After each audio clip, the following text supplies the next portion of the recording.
As we have discussed, the prosperity of our nations is intrinsically linked. To ignore this reality and prioritize a purely monetary vision, such as the imposition of tariffs, is, in my view, a strategic misstep. For a nation like the United States, with the unique ability to generate its own currency, an obsession with the dollar on a global scale appears to be a limited strategy.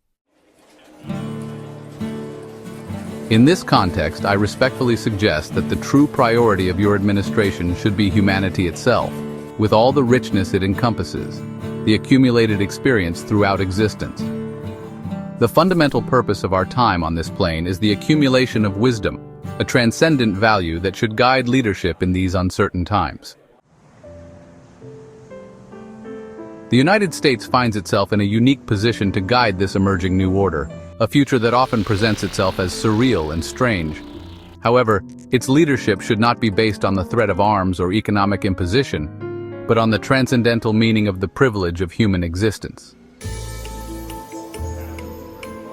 The true strength of a nation lies in its ability to inspire and guide humanity toward a future of understanding, collaboration, and spiritual growth. The relationship with Mexico, based on mutual respect and the recognition of our interdependence, can serve as a powerful example of this new paradigm of leadership. Dear President Trump, continuing our intimate dialogue, I wish to deepen the vision we have been cultivating through previous letters. A vision in which the United States and Mexico ascend not as rivals or mere economic allies, but as co-architects of a new and enlightened order. In our earlier reflections, I likened Mexico to the most admired girl in the schoolyard, graceful, intelligent, deeply respected. And I encouraged you, Mr. President, not to play the role of the bully, who acts from fear and thus breeds only more fear, but instead to embody the figure of the confident, likable, and visionary young man who wins admiration not through force, but through charm, generosity, and genuine understanding. This metaphor, I believe, captures the heart of what true global leadership demands today, a redefinition of strength as respect, of power as partnership. For too long, the world has been subject to the economic overreach and militaristic tendencies of U.S. policy, particularly since 2001.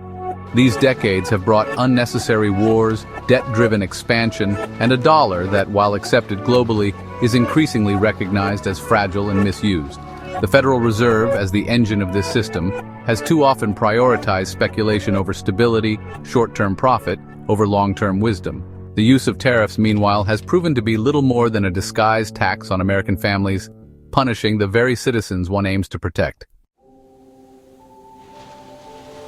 And yet, despite all this, the world has remained open to a different America, one that leads with innovation, not intimidation, one that recognizes its true strength lies not in cheap manufacturing or economic coercion, but in high-value creation, cultural ingenuity, and moral leadership.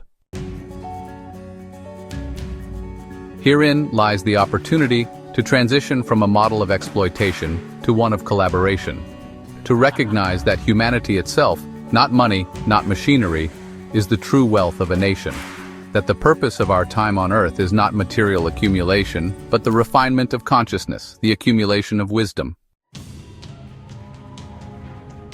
Mr. President, imagine a United States that leads not by the volume of its voice, but by the clarity of its vision. A nation that chooses to invest in beauty, in philosophy, in infrastructure, in its relationships, especially with its closest neighbors.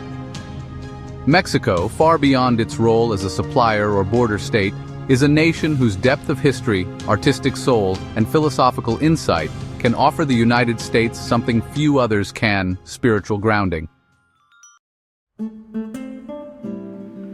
Think of what could emerge from a true partnership, where the U.S. contributes technological might and Mexico offers its poetic heart, where American ambition is softened by Mexican humility, where both nations recognize that the path forward lies not in the domination of one by the other, but in the dance of equals. Let this alliance be the cornerstone of a new North American identity, one that embraces not only commerce but also culture, not only strategy but also spirit. Let us lead not with the clenched fist, but with the extended hand. President Trump, The time has come for a new kind of leadership. The world is ready for it, and so are we. With profound respect and visionary hope, Don Pablo.